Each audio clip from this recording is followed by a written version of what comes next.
your DNA is found at a crime scene. In the absence of a cast-iron alibi, any protesting isn't likely to do you much good. An idea long withstanding in forensics, suggested by Paul Kirk in 1953, says physical evidence cannot be wrong. And whilst this is true, our human interpretations and inferences can lead to wrongful accusations. Hi everyone, thank you for viewing this video where we explore fingerprint analysis, whether you could ever be wrongly identified at a crime scene, and real-life cases where people were wrongly fingerprint ID'd. So let's start with what happens during fingerprint analysis by first looking at the different types of fingerprint groupings.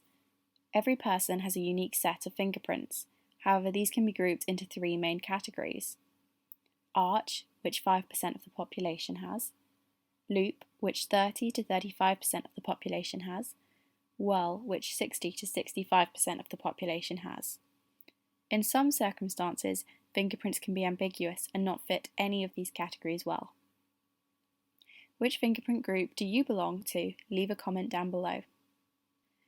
Moving on to fingerprints at a crime scene. When someone touches something at a crime scene, a fingerprint is often left behind. Fingerprints may last on a surface depending on the residue on fingers, characteristics of the surface, or the environmental conditions.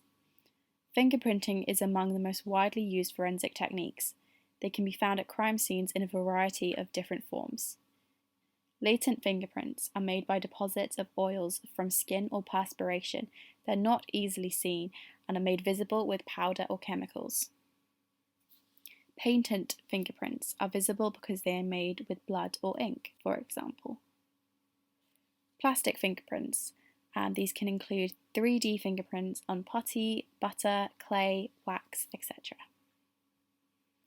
Once a fingerprint has been found at a crime scene, analysis and examining of the fingerprint requires matching sets of prints by fingerprint experts or through the use of software. If software is used, possible matches need to be verified by expert observers to ensure there are no mistakes. Analysis is not easy due to poor fingerprint quality, for example, partial prints, displacement and nonlinear distortion, rotation, and overlap. Let's break down how the software works to provide possible matches to the crime scene fingerprint.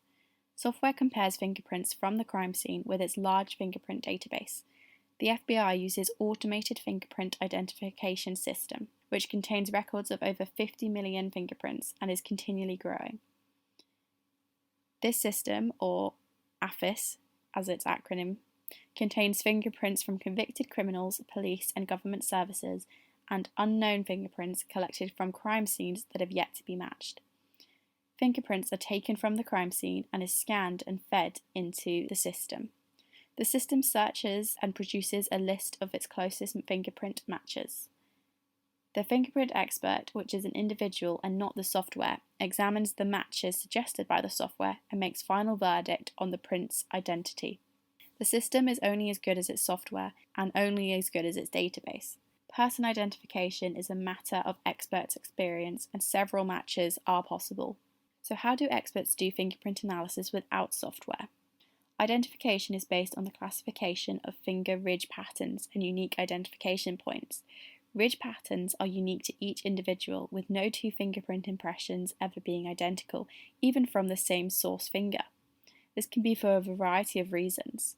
One could be inter-source differences, so these are the different contexts in which the prints were obtained, or intra-source variation, which is elasticity of the skin, the pressure applied, etc. Typically, prints from crime scenes are far from ideal, such as partial or distorted fingerprints, or even noisy fingerprints, which is when there are other markings cutting across the fingerprint. The software, AFIS, matches a total of 12 unique points on a fingerprint, whereas experts may declare up to 20 before confirming the match. Due to the uniqueness of fingerprints, even more points can be matched in order to add weight to the conviction if necessary. Whilst fingerprints remain unchanged throughout one's life and ridge patterns can be classified, there is plenty of research which says fingerprint analysis is not accurate. The research concerning this is in the description. Feel free to give it a look if you'd like to. Most striking is research that states courts have accepted these claims without any empirical evidence to support it. To summarise, it is possible for inaccuracy to lead to a false identification of one's fingerprints at a crime scene. Let's now turn to some real-life cases where someone was falsely fingerprint matched to a crime scene. There was misidentification within the 2004 Madrid bombings, where Brandon Mayfield was incorrectly fingerprint verified. In March 2004, 10 backpack bombs exploded on 4 morning rush hour commuter trains, leaving 191 deaths and 1,800 injuries.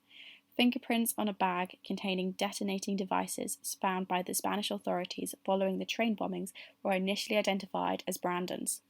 The FBI described the fingerprint match as 100% verified.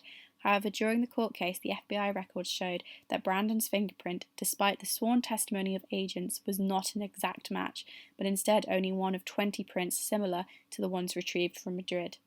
Based on that list of people with similar prints, the FBI launched an extensive investigation of all 20 individuals using letters of national security. As is captured by Draw and Cole 2010, this high-profile identification error undermined the claim that only incompetent practitioners make errors because it involved the prestigious FBI latent fingerprint laboratory.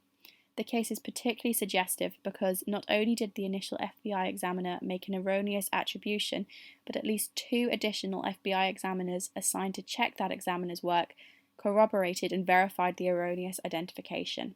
And, after that, a highly regarded independent examiner appointed by the court to examine the evidence on behalf of Mayfield's defence also concluded that Mayfield was the source of the print.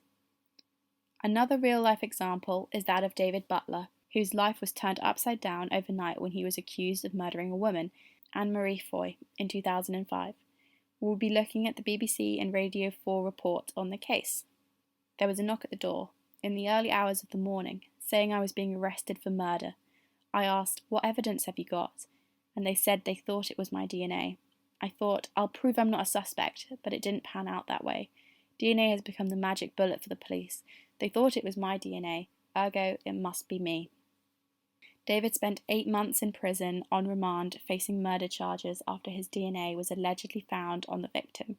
David describes his ordeal as hard. The loneliness was the worst, not speaking to your family. I've led a good life, I've been a good man, and this, to me, was an absolute horror story. The DNA sample was only a partial match, of poor quality, and experts at the time said they could neither say that he was guilty nor rule him out. Nevertheless, he remained in prison, despite proving additional CCTV evidence allegedly placing David in the murder location. As we have covered, forensic science is not the clear-cut case that many of us think it is. Technological advances mean we quickly and accurately detect small materials, but knowing what a piece of trace evidence isn't enough. In 2018, the UCLH Center for Forensic Sciences investigated the interpretation of trace evidence and found in 22% of cases at the Court of Appeal where criminal evidence was critical, there may have been misinterpretation, potentially leading to miscarriages of justice. The solution to how David was proved to be innocent involved hiring a forensic expert. It was discovered that through David having a skin condition resulting in shredding flakes of skin, that he leaves behind larger traces of DNA than the average person. David worked as a taxi driver, so it was possible for his DNA to be transferred from his taxi, potentially via money or another person, onto the murder victim. The case eventually went to trial and David was acquitted and finally released after spending 8 months on remand. Ms. Foy's killer has never been caught and the case remains open. The case does point to some larger forensic concerns in the UK, with scientists, lawyers, and politicians raising new concerns over the quality of forensic evidence testing and a criminal justice system too reliant on laboratory tests without realising their limitations. Physical evidence cannot be wrong, but the human interpretation of the evidence can be done very wrong indeed.